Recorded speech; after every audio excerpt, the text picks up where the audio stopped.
Graça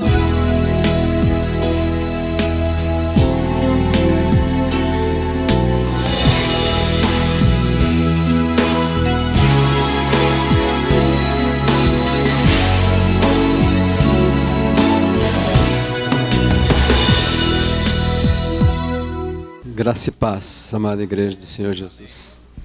Vamos orar, e sem mais demora, passar a palavra para a pastora Tânia. Senhor Deus, meu Pai, em nome de Jesus, nós estamos aqui, Pai, para glorificar o Teu nome, Senhor. Muito obrigado, Senhor Deus, porque nós estamos na Tua casa e participamos, Senhor Deus, desse louvor tão maravilhoso, tão gostoso, tão cheio, Senhor Deus, de unção, tão cheio de sabedoria. Deus, conserva esse pessoal, Senhor Deus, seus filhos. Pai, nós sabemos que o Senhor se agrada, porque o Senhor habita no meio dos louvores. Então, muito obrigado por esses momentos. Agora, Senhor Deus, nós queremos que Tu esteja conosco, abrindo o nosso entendimento, o nosso coração, para ouvir aquilo que Tu tens preparado para essa noite para nós. Então, Senhor Deus, fala através da Tua filha. Senhor Deus, usa ela com poder, graça, sabedoria, unção, poder, para falar para conosco nessa noite, Pai. Nós queremos Te ouvir, Senhor Deus, em nome de Jesus. Amém. Amém. Graça e paz, igreja do Senhor. Muito obrigada pelo carinho com que vocês nos tratam aqui nesse lugar. Às vezes vocês nos dão afeto, nos dão essa atenção especial, sem imaginar a importância que isso tem para nós. Para você ter uma ideia, nós temos uma agenda repleta todos os finais de semana e às vezes até os meios de semana. Ficamos pouquíssimo tempo em nossa casa e estamos fora dos filhos, dos netos, separados a maior parte do tempo. Então, quando recebemos um carinho, como recebemos nesta igreja, nós nos sentimos supridos de família. Não é? Muito obrigada por isso. Muito obrigada por serem a minha família. Que Deus abençoe poderosamente a vida de vocês.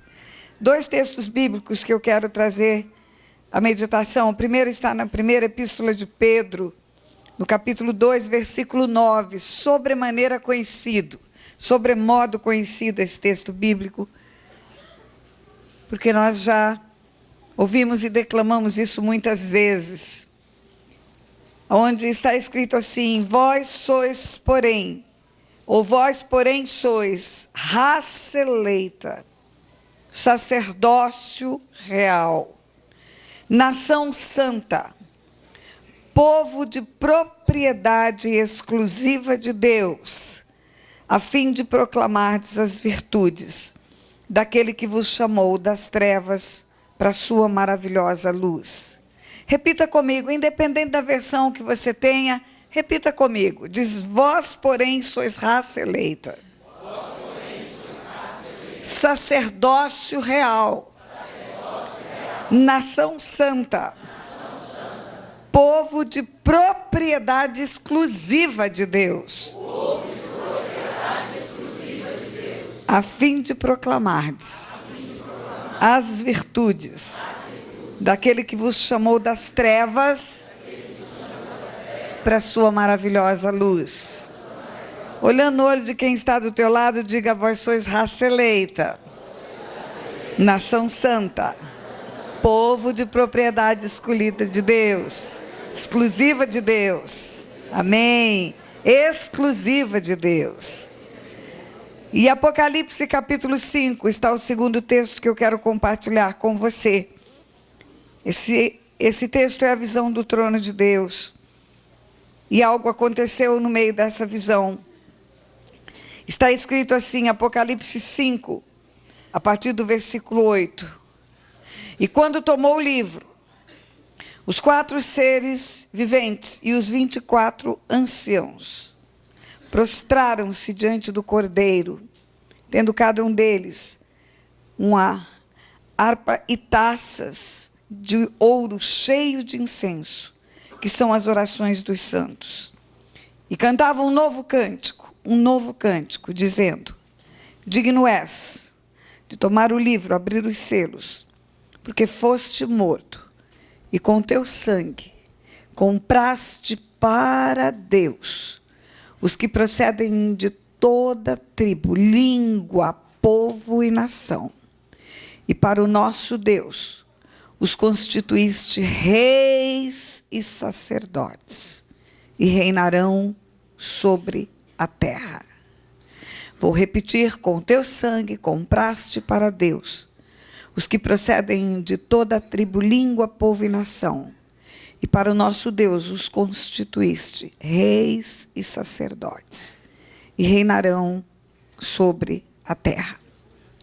Queridos, nós passamos aqui desde quarta-feira, ministrando assuntos de libertação, de cura.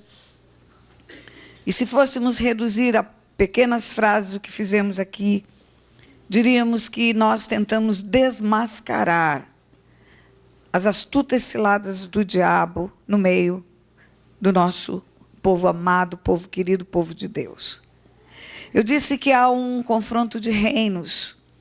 Eu disse que luz e trevas estão com foco na nossa existência, na nossa vida. E eu disse no dia que falei para as mulheres aqui em especial, que nós estamos na terra como alguém extremamente precioso, criado por Deus, a imagem e semelhança de Deus. E nós somos o foco dos mundos, mundo natural e mundo espiritual. Eu disse aqui em alguns flashes que Deus, quando formou a terra, o planeta, o mundo natural, Ele fez para nos dar de presente. Ele não precisa de coisas naturais. Deus não precisa de alimentos, Deus não precisa de ar atmosférico, Deus não precisa de água, Deus não precisa de nada que Ele formou no mundo natural para nós.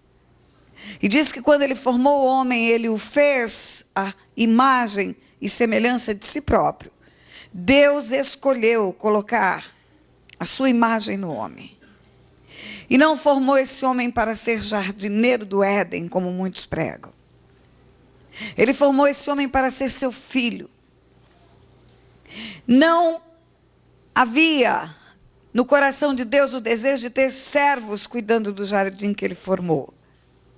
Mas havia no coração do Pai o desejo de colocar um filho para dominar, administrar e cuidar do presente que ganhou, do planeta Terra. Isso é muito claro quando a Bíblia nos fala em Gênesis 1:26, que Deus colocou o homem ali para dominar. Formou a sua imagem e semelhança e o colocou para dominar. Domínio é governo, igreja. Domínio é governo, para governar sobre a terra. Salmo 115, versículo 16 diz: os céus são os céus do Senhor, mas a terra deu a Ele aos filhos dos homens. Às vezes as pessoas pensam que há uma contradição entre esse versículo e o outro que diz que a terra, a sua plenitude, todos os que nela habitam, são do Senhor. Não, não há contradição. A terra, a sua plenitude, todos os que nela habitam são do Senhor, é o proprietário, o legítimo proprietário. Mas eu quero te dizer que na figura jurídica do direito de propriedade, há uma diferença entre domínio e propriedade. Deus é o dono, Ele pode destruir, fazer nova terra e vai fazer. Ele vai fazer novo céu e nova terra. Mas o domínio, a permissão para ocupar e reinar, Deus deu para o homem. Quando Deus fez o homem, Ele fez um ser especial para formar na terra um povo que resplandecesse a glória de Deus. Um povo que Ele forma para o louvor da glória dEle. É como se Ele quisesse replicar na terra aquilo que de especial havia no seu coração. Autoridade, justiça, retidão, equidade. E você conhece a história, o homem pecou, destituído foi dessa glória. Havia nele o DNA de Deus, um espírito que veio de Deus. Esse espírito é o que fazia esse homem semelhante a Deus. A semelhança de Deus com o homem era marcada porque o homem era um espírito. E Deus era um espírito, e esse espírito na terra, que tinha um corpo, uma alma, estava condicionado no corpo, ele tinha o DNA de Deus. Ele perdeu, o espírito dele morreu quando ele pecou.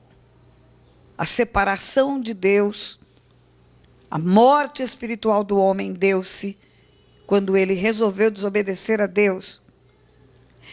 Mas Deus não muda, na sua opinião, no seu sonho, no seu projeto. Ele envia o seu filho para resgatar esse homem, resgatar o caído, o perdido, o pecador, devolver para o homem a semelhança do Pai. É interessante, queridos, que em Filipenses capítulo 2, está escrito que o Filho se humilhou, tornou-se figura humana à semelhança de homens. Ele perdeu a forma que ele tinha. Era uma forma exclusivamente espiritual. Deus Pai, Deus Filho e Deus Espírito Santo eram espíritos os três. E de repente, no plano de Deus, para o resgate do homem, o Filho torna-se homem. Está muito claro, diz, tornou-se figura humana. Tornou-se semelhante ao homem. É como se Deus dissesse, olha, eu não desisto de ser semelhante a você. Eu te fiz semelhante a mim, você não quis continuar com essa semelhança, mas agora eu envio meu filho para ser semelhante a você. E na cruz do Calvário derramar o sangue que nos aproxima outra vez. E o propósito de Deus para nós, queridos, é o mais excelente que possamos imaginar.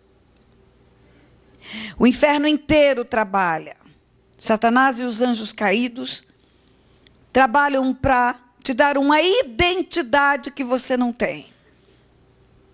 Eu falei aqui de um espelho mentiroso, um espelho que te dá uma imagem distorcida da real, como aquele espelho em que a moça anoréxica se olha e se vê gorda quando não é, e ela para de comer porque ela crê no espelho, crê na mentira, e continua crendo e continua comendo menos até que morre. E na verdade ela era magrinha, bonitinha, mas o espelho consegue dar a ela uma falsa identidade. E Satanás trabalha o tempo todo para destruir a nossa autoestima, para não nos vermos com o valor que nós temos. Quando eu contei a minha história aqui, na sexta-feira, eu falei que durante anos e anos e anos eu acreditei nessa imagem mentirosa. Você é burra, você é porca, você é estabanada, você não vai dar para nada.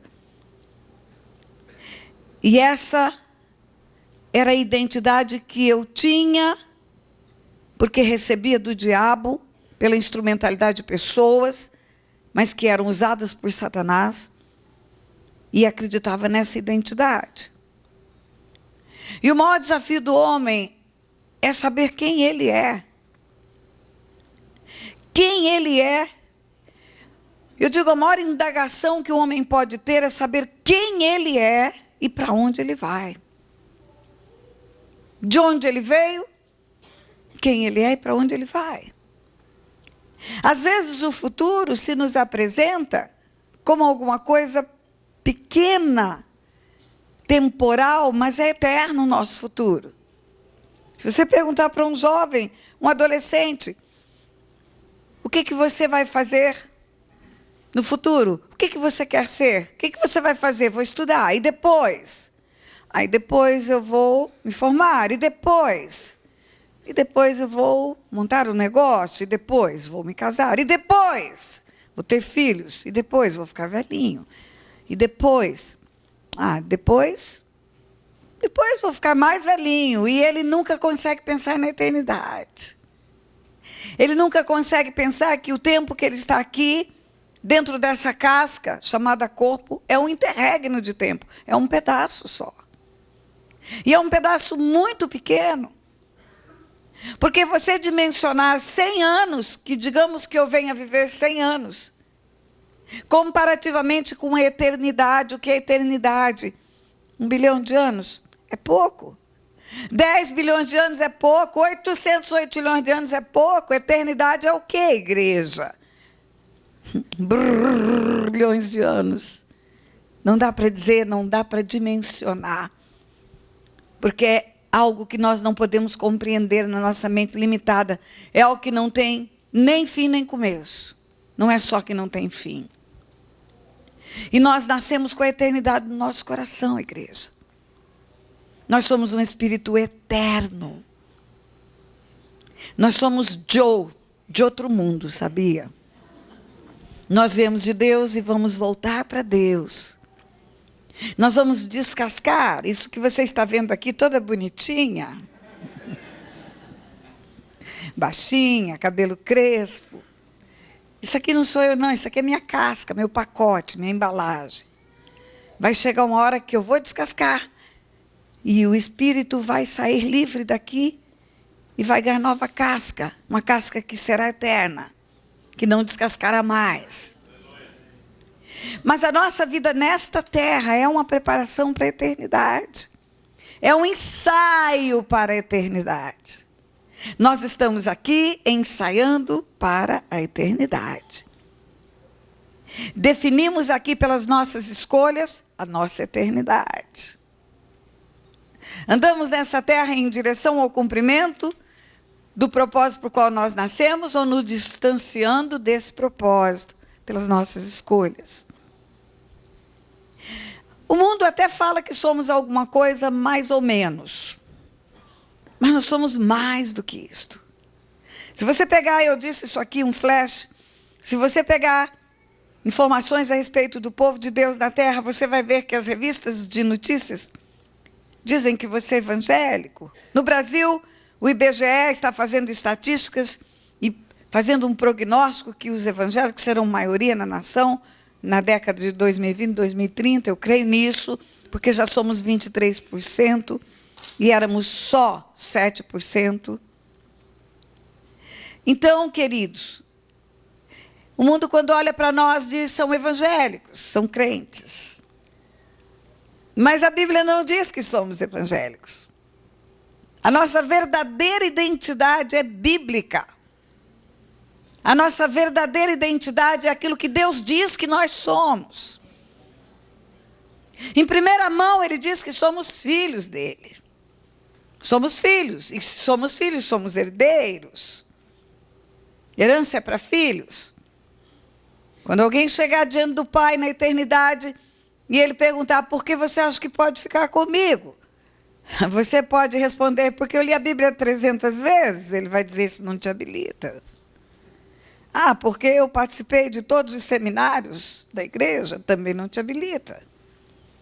Ah, porque eu jejuei, fiz propósitos. Também não te habilita. A única resposta que vai te habilitar a ficar na eternidade com o Pai é quando ele perguntar: por que você acha que pode ficar comigo? Você responder: porque eu sou teu filho. Eu tenho herança com o Senhor. E aí você vai ouvir: vinde benditos do meu Pai, para o reino que vos está preparado desde antes da fundação do mundo. Escute isso, igreja. Há um reino preparado no coração do Pai antes da fundação do mundo. Antes do homem pecar, antes de ser colocado no Éden, antes de Deus dizer: haja luz, ele preparou um reino para nós. Às vezes, pelo ativismo, pelo trabalho que temos e pela falta de discernimento do nosso papel, de quem somos, da nossa verdadeira identidade, nós dizemos que estamos implantando o reino dele, o reino dele, o reino dele, mas o reino dele é a nossa herança. Vinde benditos do meu Pai, benditos do meu Pai, para o reino que vos está preparado desde antes da fundação do mundo. O primeiro texto que nós lemos aqui na Epístola de Pedro fala: vós, porém, sois raça eleita, sacerdócio real. Sacerdócio real, povo de propriedade exclusiva de Deus. Essa é a sua identidade, igreja. uma raça eleita, um sacerdócio real, um povo de propriedade exclusiva de Deus. O outro texto que nós lemos em Apocalipse diz: digno é o Cordeiro de abrir o livro, tirar o selo, porque foi morto, e com o seu sangue comprou povos de todas as raças, tribos e nações, e os constituiu reis e sacerdotes. Reis e sacerdotes. Diga: reis e sacerdotes. E reinarão sobre a terra, está escrito. Novo céu, nova terra, a nova terra dos homens outra vez. E um reino eterno, onde Jesus reinará junto com os homens. Por causa disto, porque nesse reino eterno, e como Daniel viu, ele vindo para reinar com os santos na terra, ele tem um corpo até hoje. Ele não perdeu figura humana. Ele ganhou um corpo glorificado, mas ele tem um corpo, ele não é mais só um espírito. A visão que Daniel tem, vê alguém como filho do homem vindo governar na terra. A visão que João teve na ilha de Patmos, ele vê um como filho do homem. A visão que o primeiro mártir do cristianismo teve, Estevão, quando estava sendo apedrejado, foi um como filho do homem em pé.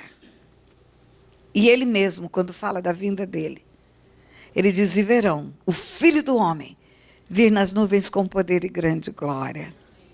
Ele nunca mais perdeu a forma de filho de homem. Ele nunca mais perdeu a forma humana. Ele nunca mais vai ter outra forma. Porque ele precisa de um corpo para governar na terra no meio dos homens. Mas sabe o que eu quero te dizer? Que o Senhor tem falado ao meu coração? Que Satanás trabalha 24 horas por dia, 365 dias por ano, e século após século.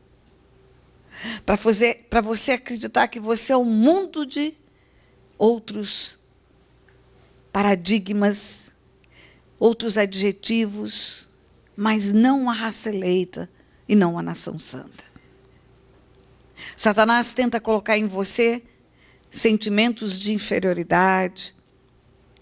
Às vezes diz para você que você é um drogado, é um adúltero, é uma prostituta, é um vagabundo, é um Zé Ninguém, é uma pessoa sem valor. Mas você não é nada disso. Você pode estar temporariamente enganada por ele, acreditando nessa mentira e vestindo essa fantasia temporária. Mas a sua identidade, ela foi gerada no coração de Deus. Ele te fez, só Ele sabe o que você é e quem você é. E Ele diz que você é raça eleita, é nação santa, é sacerdócio real. Agora eu quero te dizer algo que o Senhor falou comigo no final do ano que passou, fazendo palavras proféticas para esse ano que ia começar. Nós, como igreja, durante muitos anos também fomos enganados por Satanás.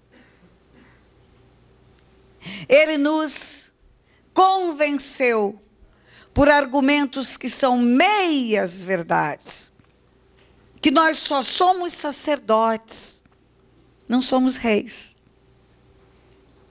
Quando nós dizíamos que o Senhor Jesus, naquela visão do Apocalipse, que João vê ele com olhos como chama de fogo, pés como bronze polido, voz como de muitas águas, e na coxa escrito Reis de Reis, Senhor de Senhores, Rei dos Reis, Senhor dos Senhores.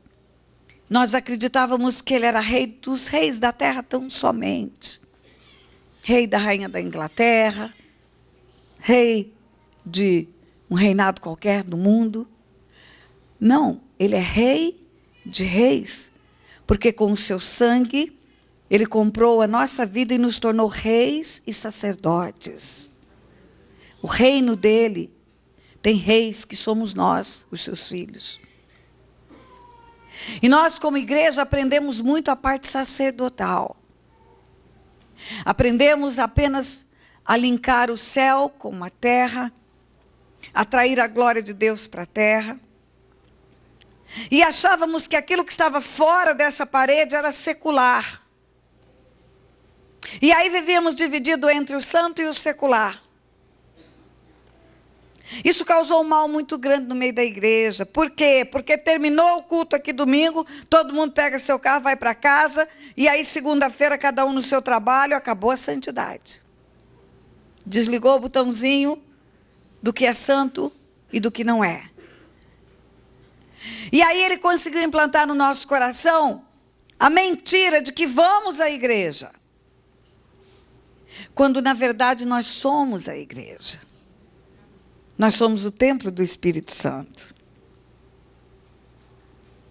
Se alguém perguntar para mim quantos membros você tem na igreja, quantos membros? Eu tenho 2 braços e 2 pernas.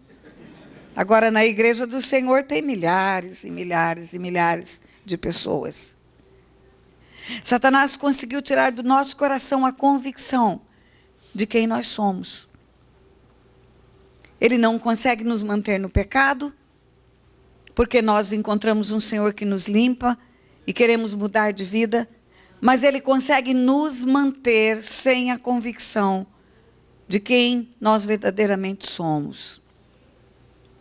E a importância que nós temos é reduzida no nosso coração.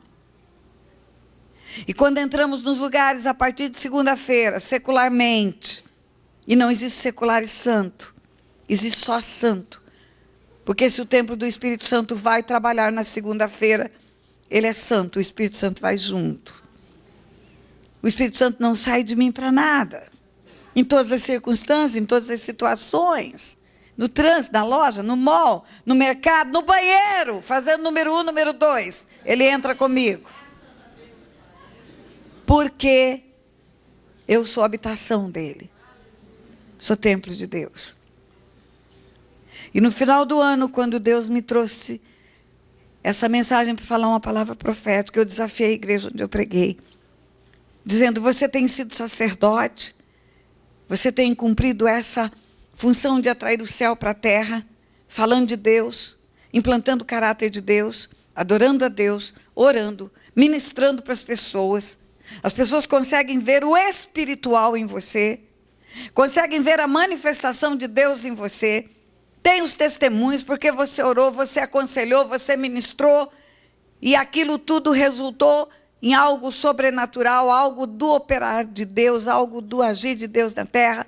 Ótimo, você tem feito isso. Agora você precisa cumprir a parte de rei. Sabe qual é a parte de rei, igreja? É um governo da terra, onde nós andarmos e aonde estivermos e no que fizermos, nós manifestarmos o caráter de Deus. O Senhor quer filhos dele na magistratura, como juízes, que coloque as mãos sobre o processo e ore e diga: Senhor, ajuda-me a fazer justiça dos homens com temor da justiça do céu. Mas ele quer os filhos dele juízes. Ele quer os filhos dele comerciantes, ele quer os filhos dele motoristas, ele quer os filhos dele professoras, babysitter, house clean, ele quer os filhos deles em todos os lugares da terra. Mas ele quer que os filhos dele manifestem o caráter dele em todos os lugares. Porque aí nós estaremos verdadeiramente cumprindo um governo na terra. Colocando o pé numa casa e abençoando aquela casa onde formos colocados. Estendendo a nossa mão para os lugares onde nós passarmos e abençoarmos aquele lugar. Sermos boca de Deus na igreja e fora dela. Expressarmos o caráter de Deus em pequenas coisas. Às vezes são detalhes sem importância, igreja. Parece sem importância. Não há nada sem importância. Até a tua palavra espiritual. A Bíblia fala que de toda palavra proferida nós vamos dar conta no dia do juízo. A palavra que falamos para os filhos, para a esposa, para o marido, a irmã veio pedir perdão hoje aqui. Que grandeza é isso. A palavra proferida para o irmão, a palavra ou de maledicência ou de bênção. Se nós somos sacerdotes real, nação santa, povo escolhido para proclamar as virtudes daquele que nos chamou das trevas para a luz. Tudo em nós precisa manifestar a graça de Deus. O fato de eu congregar, dizimar, ofertar e adorar nos dias de culto não me libera de mudar de vida, de caráter e de comportamento nos outros dias da semana. O que aprendemos aqui, queridos, esses dias, relacionamentos, pais, filhos, esposos, esposas, isso tem que ser a tônica da nossa vida.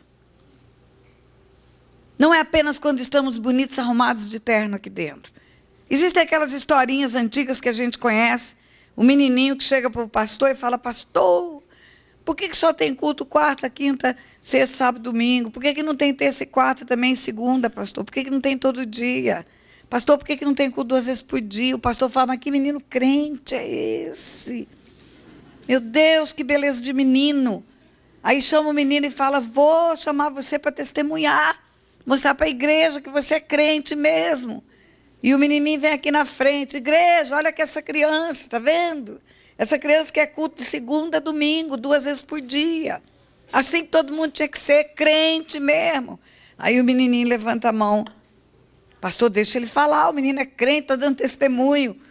Ele fala: não, pastor, não é porque eu sou muito crente, é porque aqui meu pai não fala palavrão, pastor. Lá em casa ele fala. O nosso proceder, queridos, no trânsito. Um dia em Atlanta, um jovem falou assim para mim, ele foi me buscar no hotel onde eu estava, né? A igreja lhe deu a incumbência de me apanhar e ele, pá, ultrapassa o limite de velocidade. Primeira vez, pá, ultrapassa o limite de velocidade. Segunda vez, foi me buscar atrasado, né? Então agora estava preocupado com os pais, queria chegar na hora. Aí ele olha para mim de rabo de olho, ele fala: pastora, tudo bem? Tudo bem, filho. Aí ele ficou mais à vontade, ele disse: minha mãe fala que quando a gente ultrapassa o limite de velocidade, os anjos saem do carro, pastora, é verdade? Falei: é, só que sua mãe contou só a metade da história. Os anjos saem e os demônios entram. Porque você está transgredindo regras de trânsito. Hoje de manhã eu vi o pastor falando a respeito do estacionamento ali. Queridos, o nosso testemunho tem que ser em todas as áreas da nossa vida. Nós temos que reinar nessa terra como reis. O nosso comportamento tem que ser íntegro e santo, e santo, e santo, e santo todo o tempo. O Senhor não quer apenas colocar os filhos dele no céu, na eternidade, na terra para reinar.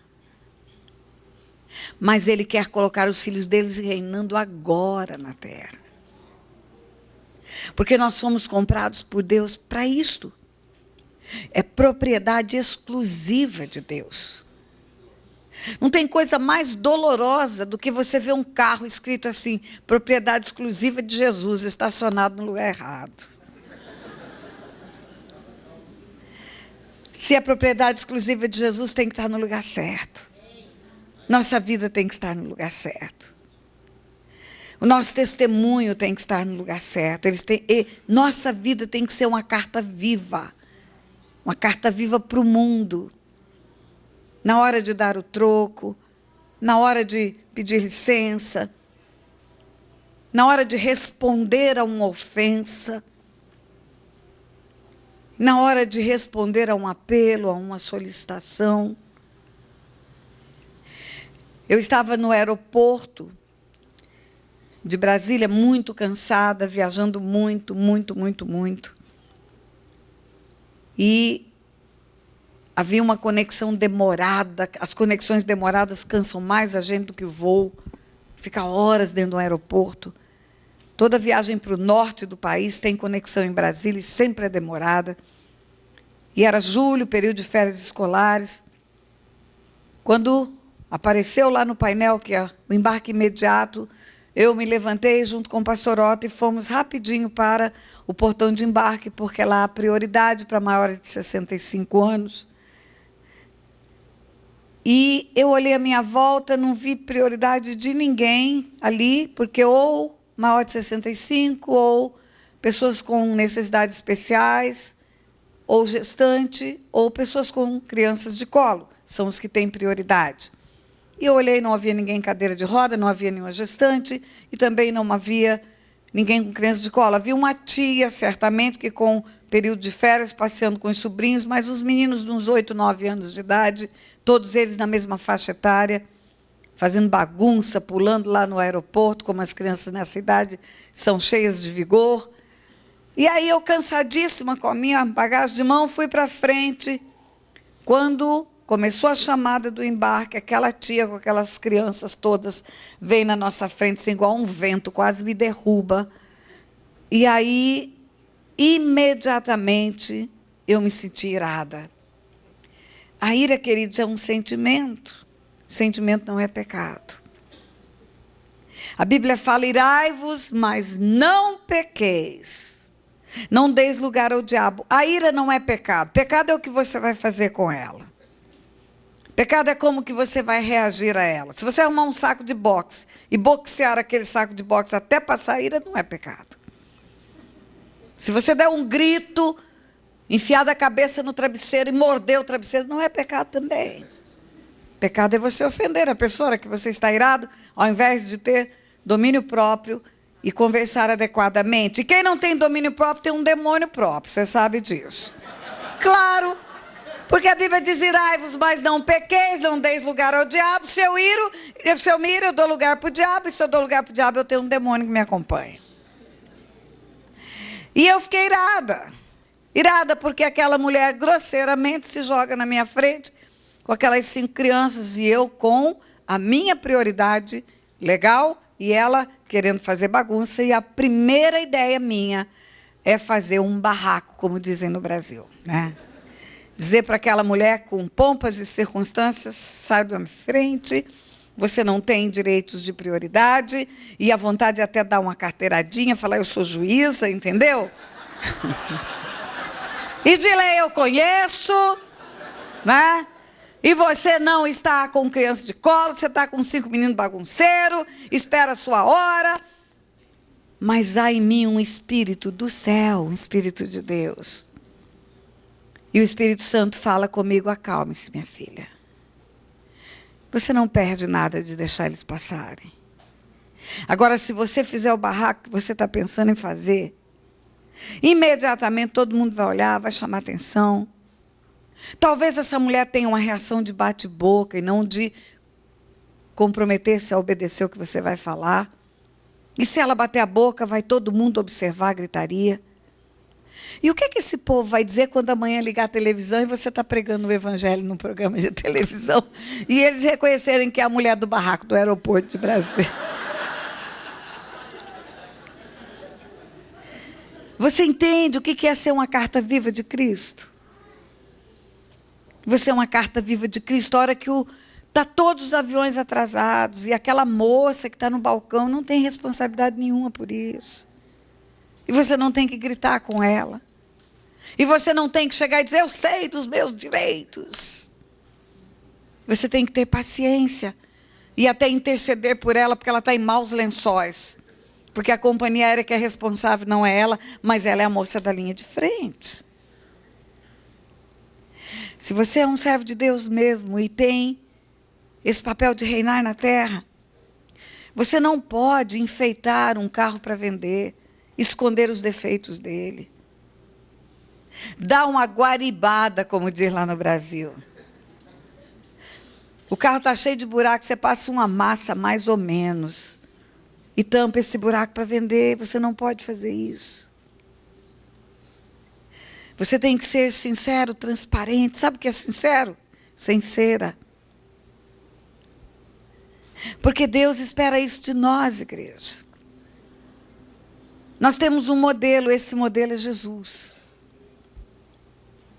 É um modelo também que nos ensina a sermos simples, simples.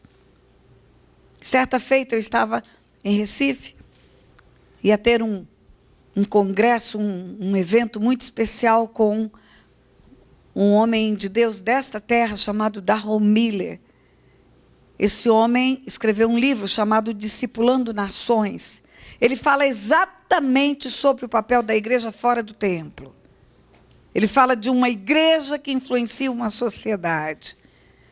E nós fomos lá para escutar esse homem falar, porque é exatamente o que nós pensamos. E aí, o evento começaria na sexta-feira à noite. E nós chegamos na quinta-feira, então tínhamos a sexta-feira durante o dia todo para passear em Recife. Combinamos com a pastora que nos recebeu que nós íamos para Porto de Galinhas. Chato, né, pastor? Porto de Galinhas. Íamos passear o dia lá em Porto de Galinhas, voltaríamos para o evento. E ficou tudo combinadinho, foram dormir, eu ainda permaneci acordado um pouquinho, aí recebo uma ligação. Essa ligação era da organização do evento, me convidando para estar num café da manhã com o preletor. Então, não dá para ir para o Porto de Galinhas, tem que ir para o café da manhã. E como é esse café da manhã? Esse café da manhã é uma programação com autoridades. Porque se esse homem prega sobre mudança de uma nação, nos 3 poderes, na sociedade, nas escolas, ele precisa falar para pessoas que não vão à igreja também. E aí vai ter um evento com as autoridades da cidade. E nós soubemos que a senhora é juíza, então queríamos que a senhora fosse nesse evento. Eu disse, então tá, eu irei. Me ligam na véspera, o café da manhã é amanhã de manhã. Me ligam hoje às 8 horas, às 11 horas da noite. Aí, quando amanhece o dia, eu estou prontinha para ir para o café da manhã. E eu disse à pessoa que me convidou, vou levar a pastora que está me hospedando. E a pastora acorda, me vê pronta para o café da manhã, e ela pronta para Porto de Galinhas. E aí ela fala, por que você está com essa roupa? Eu disse, porque nós vamos para um café da manhã. Vista-se também com a roupa própria. Não quis te acordar, porque a ligação foi muito tarde. Mas nós vamos para um café da manhã com o preletor, com o doutor Darron Miller. A mulher olhou para mim e ela disse, eu não vou. Eu não vou e acho que você não tinha que ir também. Por quê? Porque esse café da manhã está previsto há muito tempo. Está na programação da vinda desse homem no Brasil. Esse café da manhã foi articulado com as autoridades. Os pastores sabem que não é para pastor, é para autoridade. O hotel é o Hotel Granfino, lugar é chique, mas todo mundo recebeu o convite um mês antes. E como que te convido na véspera, 11 horas da noite? Que falta de respeito é essa? Eu olhei para aquela irmã querida, amada do meu coração, que é muito amada, é minha discípula. E eu disse para ela, escute o que eu vou te dizer. Nós duas servimos a um Deus que um dia passou embaixo de uma árvore. Falou para Zaqueu, desce que eu vou comer na sua casa hoje. E foi, ainda levou uma renca com ele. Em resumo, servimos a um Deus que não tem frescura. E frescura não combina com o povo de Deus, igreja.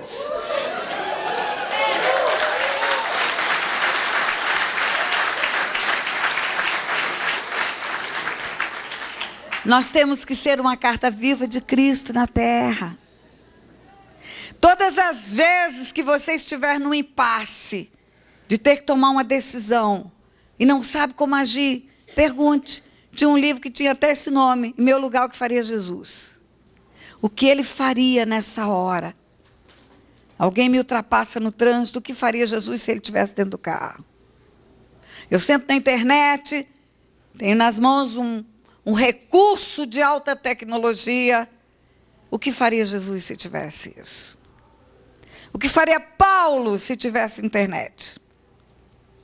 Mandaria cartas que edificariam as vidas de pessoas em toda a face da terra.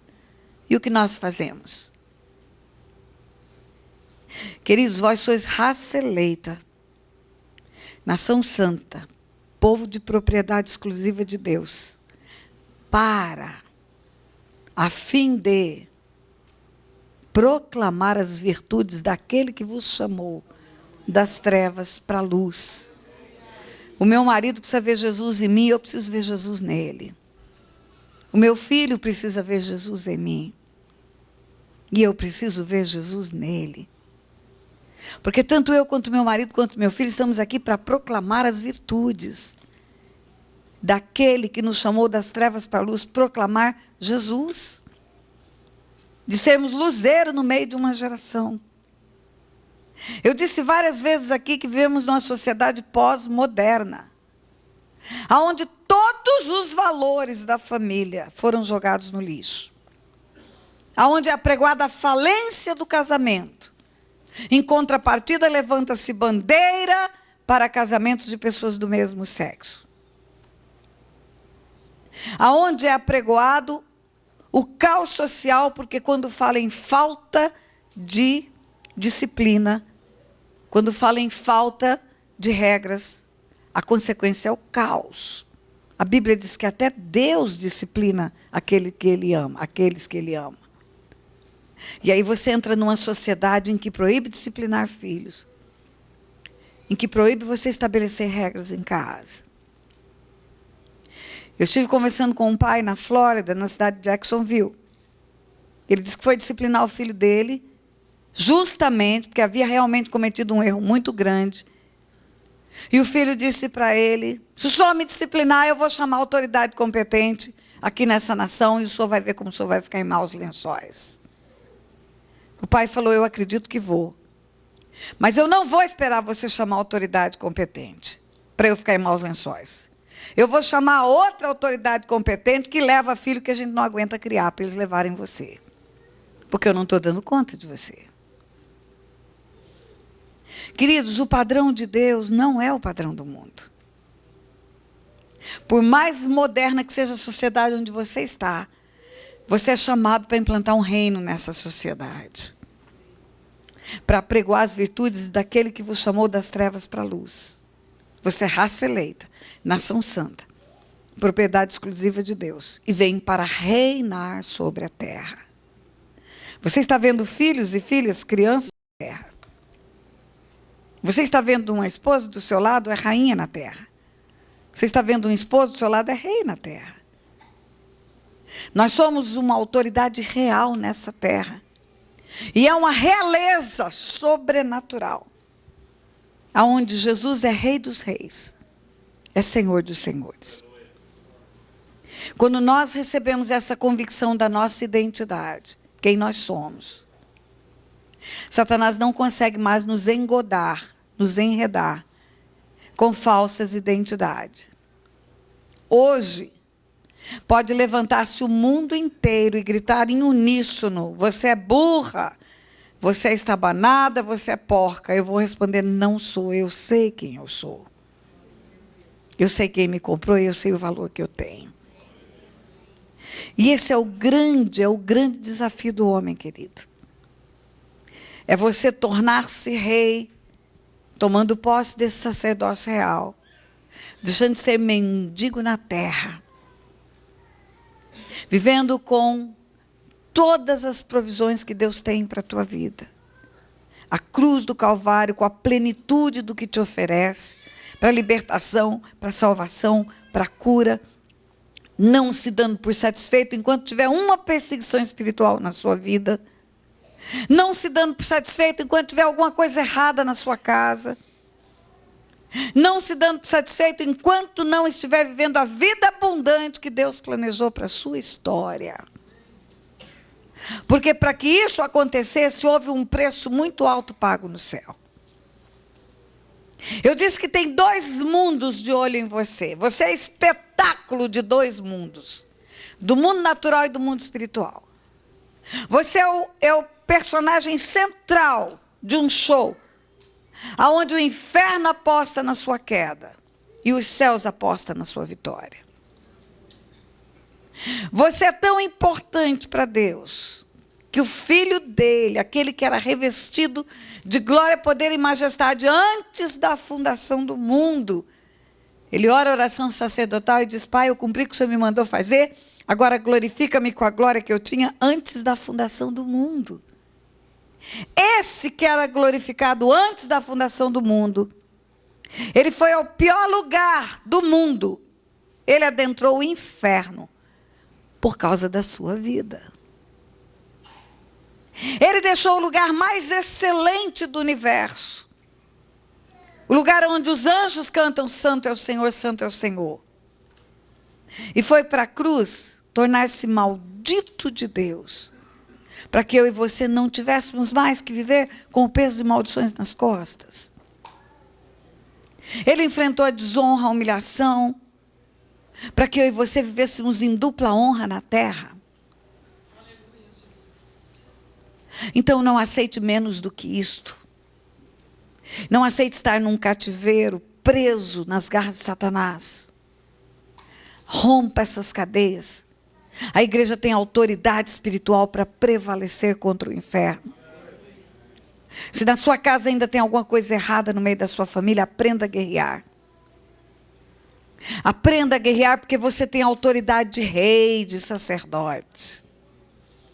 Aprenda a botar o pé na varanda da sua casa e Satanás vai saindo porque eu estou chegando e não cabe nós dois aqui. Um dos dois tem que sair, vai ter que ser você. Aprenda que você tem a seu favor os céus. Miríades e miríades de anjos. Pai, Filho e Espírito Santo com você. E você só não chega no lugar que Deus quer se você não quiser. Se você não se convencer do seu valor. Eu quero encerrar esse seminário. Encerrar esse momento aqui. Orando pela sua vida, como Paulo disse um dia para os crentes de Éfeso. Eu oro para que você entenda a grandeza do seu chamamento. Para que você entenda a grandeza de quem você é. Para que você entenda o seu valor no mundo espiritual e no mundo natural. Para que você entenda o preço alto que foi pago pela sua vida. E para que você nunca conforme-se em ficar comendo migalhas dos porcos. Sabendo que há um anel de autoridade esperando em casa. Sabendo que há uma capa de autoridade esperando em casa. Sabendo que há um pai com um banquete preparado para você. Curva a tua cabeça. Pai, em nome de Jesus. No poderoso nome do teu Filho Jesus, nós te agradecemos porque a nossa identidade, Pai, é de filhos do Senhor. Nós somos filhos amados do Senhor, como a Bíblia diz. E por isso, Senhor, ajuda-nos a discernir as mentiras do diabo a nosso respeito. Ajuda-nos, Senhor, a rechaçar, a repudiar todo conceito, todo paradigma que muda isso no nosso coração. Senhor, todos os atos de Satanás que foram praticados usando pessoas da nossa casa, da nossa família, para implantar rejeição no nosso coração, nós os perdoamos e declaramos que as palavras proferidas não mais terão respostas espirituais sobre nós. Porque nós não somos o que dizem que somos, mas somos o que o Senhor disse que somos. Pai, eu tomo para mim e peço que o Senhor traga para o coração dos teus filhos a convicção para que eles tomem também posse dessa identidade espiritual de reis e sacerdotes, para reinar sobre a terra. Senhor, muitos deles têm se sentido humilhados, estão abatidos porque esperam documentos que ainda não saíram.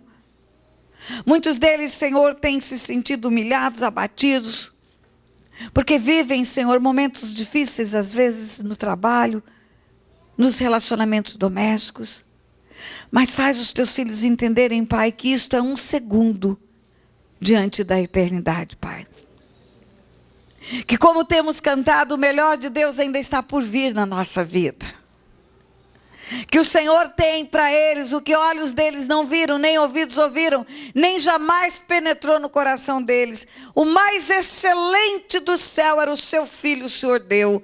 E o que mais o Senhor não tem para dar para o teu povo na terra, Pai. Senhor, levanta o teu povo em honra, Pai. Levanta o teu povo em alegria, em gozo. Levanta o teu povo, Senhor, em vitória nessa terra. Senhor, em nome de Jesus, aquelas mulheres que estão sozinhas. Pai, não permita que passe muito tempo sem que elas constituam família, Pai. Aqui tem mulheres que choram na solidão. Ah, Pai, traz os reis para elas, Pai. Mas não deixa elas se enganarem com aqueles que não fazem parte do reino, Pai. Pai, em nome de Jesus, também os homens que estão só. Traz, Senhor, para a vida deles as esposas que sejam ajudadoras idôneas, filhas tuas, rainhas tuas, Pai.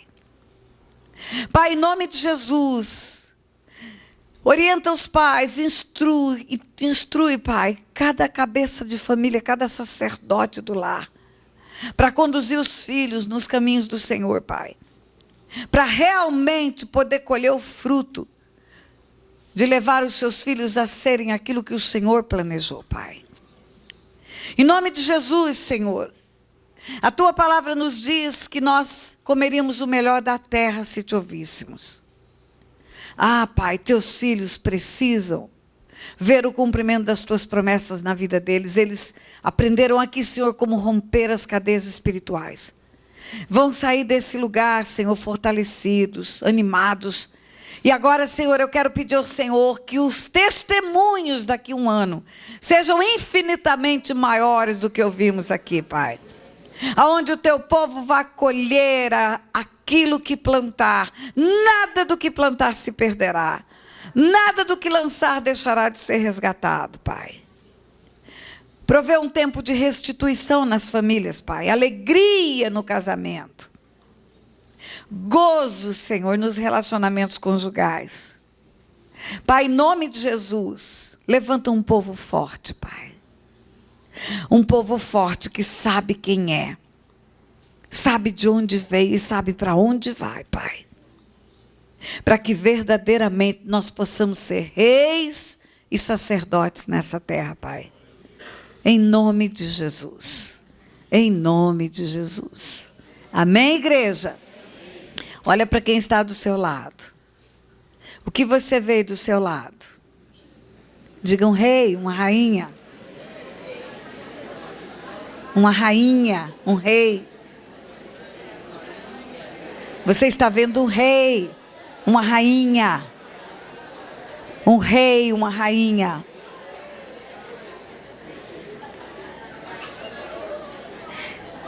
Eu quero desafiar você, igreja. Está começando o ano ainda, é o 3º dia, ou o 2º dia do 3º mês.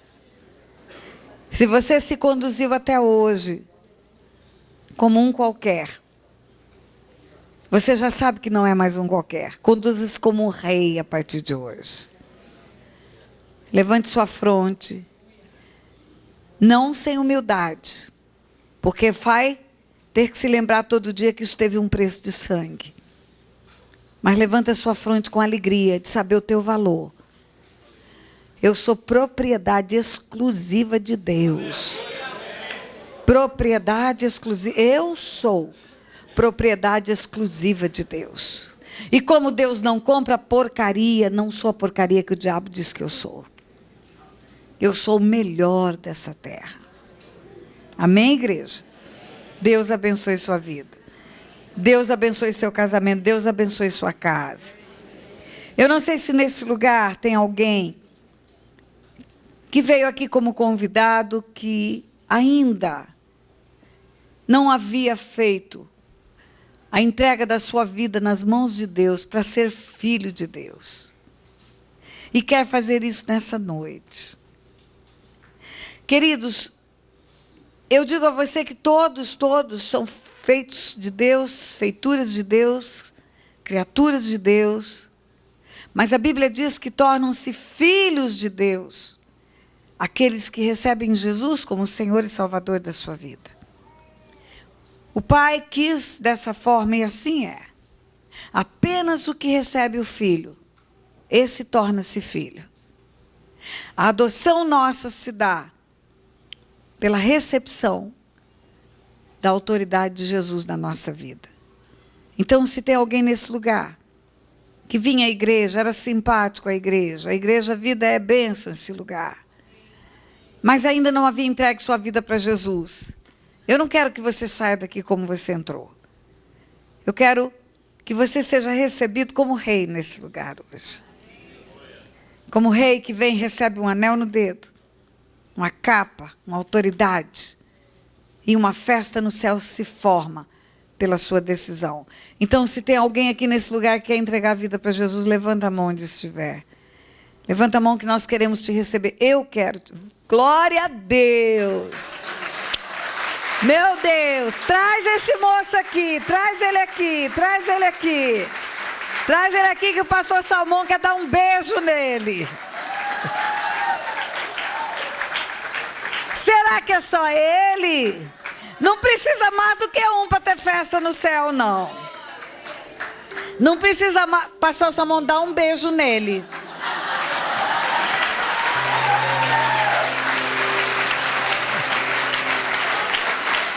Será que é só ele?